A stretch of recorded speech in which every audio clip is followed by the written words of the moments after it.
Are you curious what's going on for the Jersey Shore real estate market for August 2023? Well, one of the most common questions I get every week is, how's the market? I'm going to dig into that right now. Hey, I'm Adam D with the Local Connect and KW Realty, and every week people are asking me, how's the market? So I want to dig into exactly what we're seeing here at the Jersey Shore in South Jersey, as well as what we're seeing across the entire country. As has been the trend for the last few months, we've continued to see inventory actually decline further. Meaning there are even fewer properties on the market, and there were fewer properties selling this year compared to last year.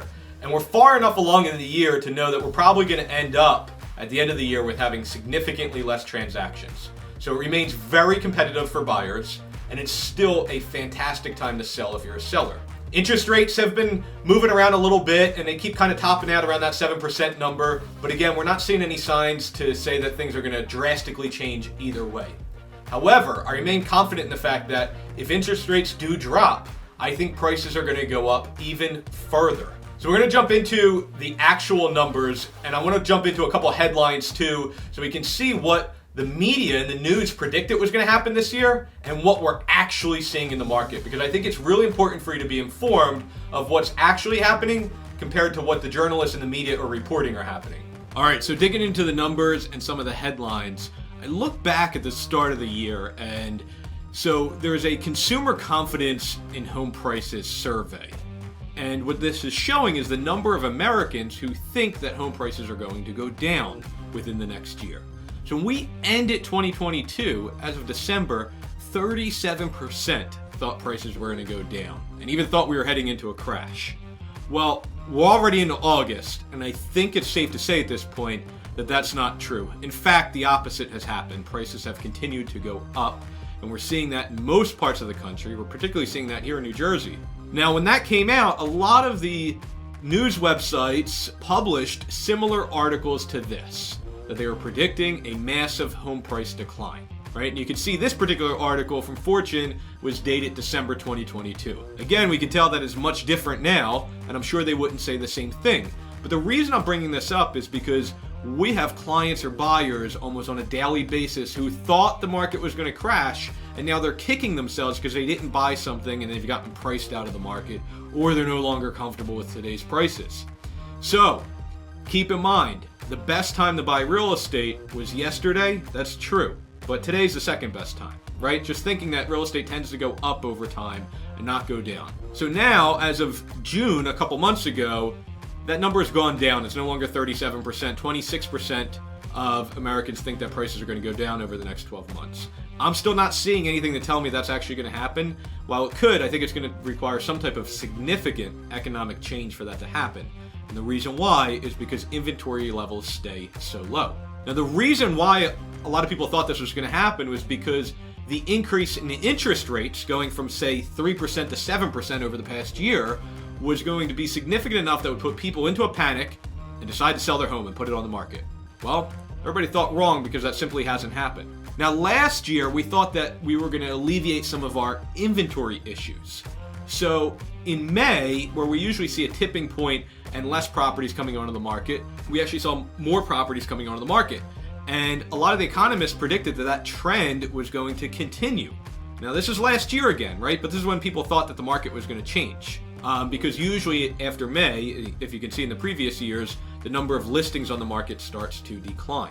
Well, everybody predicted wrong again, because while it did go up slightly after May, new listings just tanked through the end of the year. And the same has happened through 2023. So inventory levels are actually lower than they were before, and they're certainly lower than what everybody predicted. And again, if you've been listening to any of my videos, you know that inventory, or the number of properties for sale, controls the market. Pricing, everything is controlled by inventory. The chief economist of NAR thinks that there simply is not enough homes for sale, that the market could actually absorb a doubling of the inventory. That's probably true. Inventory is that low. And another thing that's pushing this, that the reason there's not a market crash is because prices have gone up enough that just about everyone has a significant amount of equity in their home. There's almost no one that has negative equity, meaning they're underwater on their mortgage, that they owe more on their mortgage than the property's worth. That number is very, very small. And it's the reason why we're not seeing any foreclosures or bank-owned properties. Now, mortgage rate projections, right? So we took three different projections for mortgage rates, and we just decided to take the average of all three.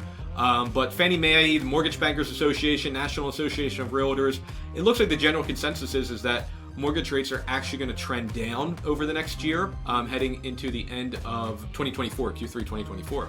So if you think about this, my personal opinion is if that rates start to get down to 5%, the market's just going to take off because there's a lot of buyers that are waiting for rates to go down, and they will certainly jump back into the market if that happens. So looking very locally here in Cape May County, we are still at 3 months of inventory. That's a seller's market. Keep in mind that a neutral market is 5 to 6 months. So looking back at that quote that we could double inventory makes sense, right? And you can see that the change from last year and last month continues to go down. And it's very much the same in Atlantic County. Inventory conditions are even lower, right? And you can continue to see this graph where every time we think that inventory is going to go up, it tends to go down, and it's going down month over month as well as compared to last year. The last thing I want to touch on is the overall number of properties selling. So you can see at the top here, I compared year to date, going back to 2020, and we have significantly fewer properties selling. And one of the reasons why is that, 2020, 2021, and even parts of 2022 were just explosive markets. We'll probably never see that number of transactions again. But a lot of this is controlled too just by the lack of inventory. How are we going to sell houses if there's no houses to sell, right? Think about that. So one of the headlines that I keep repeating is you see a lot of headlines that make it look like the market's crashing because there's mortgage companies going out of business and title companies that are laying off or going out of business. The reason why is there's just not enough transactions to support them. It has nothing to do with real estate sales or pricing, which again, the opposite's happening. Prices are going up and the market's red hot still. So if we extrapolate these out, it looks like we may finish this year in our local market of Cape May and Atlantic County, we may finish this year about 2,000 less units selling, less transactions than there was last year. And there may end up being actually 4,000 less transactions this year compared to 2021 or 2020. And the crazy part is, if you look back at 2020, know that we had a COVID shutdown, right? So all of those transactions happened in a shorter year, so it was very much expedited.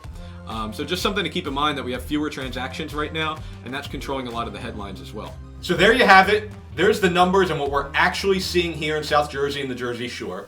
Some of those reports are compiled amongst a bunch of towns here in Cape May and Atlantic County. So if you want a report specific for your area or even your neighborhood, please reply and I'll send you one exactly for your neighborhood. If you like what you're seeing, could you please do me a big favor and subscribe to the channel? That way you're alerted and it helps us make sure you're aware of the next market report we put out. Thanks again for watching. I'm Adam D with KW Realty and Local Connect, and I'll see you on the next one.